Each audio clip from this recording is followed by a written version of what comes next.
အားလုံးမင်္ဂလာပါဒီနေ့30ဝါမှာတော့အင်္ဂလန်နဲ့နော်ဝေးတို့ရဲ့ပွဲပြီး30ချက်ပဲဖြစ်ပါတယ်။တော်မန်တူချေအင်္ဂလန်ကတော့ဒါနော်ဝေးအသင်းကိုကွာတာဖိုင်နယ်မှာဖြုတ်ချခဲ့ပြီးတော့ဆီမီဖိုင်နယ်ကိုတလန်းသွားပြီပဲဖြစ်ပါတယ်။ဒီနေ့ပွဲစဉ်မှာတော့ကျွန်တော်တို့ခံမှန်းထားခဲ့တဲ့အောင်တိတ်တော့မဆိုင်ဘူးအင်္ဂလန်အနေနဲ့ပို့ပြီးတော့ကောင်းတဲ့အသင်းဖြစ်နော်ဝေးထက်ပိုရကောင်းတဲ့အသင်းဖြစ်ကျွန်တော်တို့မြင်တွေ့ခဲ့ရတယ်။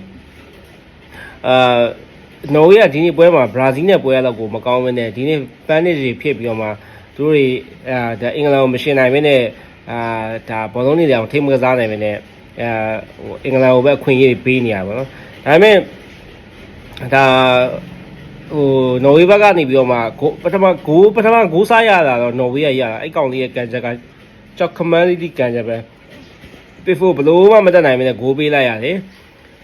ဒါပေမဲ့အင်္ဂလန်ကတောက်လျှောက်တိုက်စစ်ဆင်ဖို့ကြိုးစားတယ်တောက်လျှောက်ထိုးဖောက်ဖို့ကြိုးစားတယ်နော်ဝေးကဒါကိုရသွားရဲ့နောက်ထပ်ဒုတိယအခွင့်အရေးဆိုရင်ဒါ2-0ဖြစ်နိုင်မယ့်အခွင့်အရေးတစ်ခုဒါအလက်ဆန်နာစားတော့တကယ်တမ်းသာအဲ့ဟာလန်ကချပေးခဲ့မယ်ဆိုရင်အဲ့ဂိုးက2-0ဖြစ်ပြီးတော့မှအင်္ဂလန်တို့ပြန်လာနိုင်မှုခက်ခဲသွားလိမ့်မယ်နော်ဝေးကလည်းအဲ့မှာပို့ပြီးတော့ကောင်းမွန်နဲ့ဆော့သွားနိုင်လိမ့်မယ်အဲ့ဒါမပေးလိုက်တဲ့ဟာဒါသူတို့ရဲ့နိုင်ငံအတွက်အိမ်မက်ဆိုးကြီးတော့ဖြစ်သွားနိုင်တယ်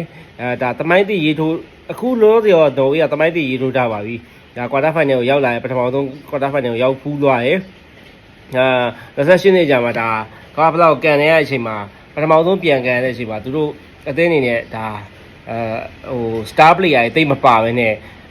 ဒီ quarter final အဆင့်ကြီးရောက်လာဆိုတော့သူတို့အတွက်တမိုင်းတိရေးထုတ်ထားရတာပါပဲတကယ်ပြီးဒီဂိုးသာဂိုးလိုက်မယ်ဆိုရင်တော့ပိုပြီးတမိုင်းတိရေးထုတ်နိုင်မယ် semi final ကိုတက်လန်းသွားနိုင်မယ်အနေထားတရက်ကိုလည်း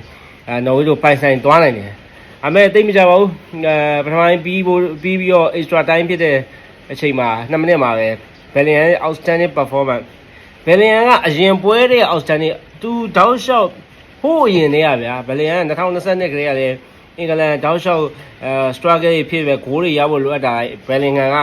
အမြဲတမ်းဂိုးတွေသွင်းပြီးတော့မှအရင်ယုံကစားပြီးတော့မှအမြဲတမ်းကဲတင်ပေးနေကောင်မမေးရ2021တုန်းကလည်းသူပဲနောက်ဆုံးမိနစ်တွေမှာ bicycle kit တွေရောကစ်ပြီးတော့မှ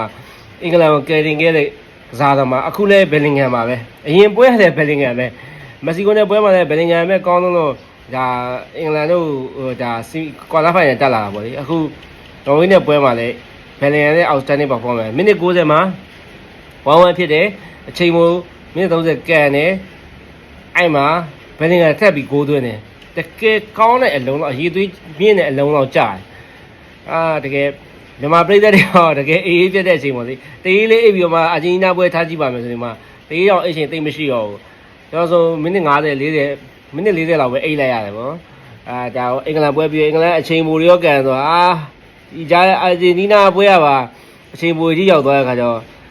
တော်တော်ပြိုင်းသွားတာဒါအင်္ဂလန်ဒီချိန်သိမ်း3ကောင်တော့လောလောဆယ်ကတော့ဆီမီဖိုင်နယ်တက်သွားပြီဒါသူတို့ရဲ့တမိုင်းအသစ်အနေနဲ့ဒီဆီမီဖိုင်နယ်မှာဆီမီဖိုင်နယ်ကနေပြီးတော့မှဖိုင်နယ်ထိတက်သွားမလားဆိုတာကျွန်တော်တို့စောင့်ကြည့်ရမယ်ကမ္ဘာဖလားမှာတော့အရင်နှစ်2022ကမ္ဘာဖလားမှာလည်းအင်္ဂလန်ဆီမီဖိုင်နယ်တက်ထားတယ်လိုပဲဆီမီဖိုင်နယ်မှာရှုံးပြီးတော့မှထွက်ခဲ့ရတာပဲဒါပေမဲ့ဒီတစ်ခေါက်မှာတော့အင်္ဂလန်တော့တမိုင်းတွေရေးထိုးပြီးတော့မှဆီမီဖိုင်နယ်ကနေပြီးတော့မှဖိုင်နယ်ကိုတက်ရောက်သွားမလားဒါမှမဟုတ်ပဲတတိယပဲလူရမလားဆိုတော့ကျွန်တော်တို့ဆက်လက်စောင့်ကြည့်ရမှာပဲဖြစ်ပါတယ်နောက်ထပ်ဗီဒီယိုမှာပြန်လည်ဆုံတွေ့ကြပါဦးမယ်အားလုံးကျေးဇူးတင်ပါတယ်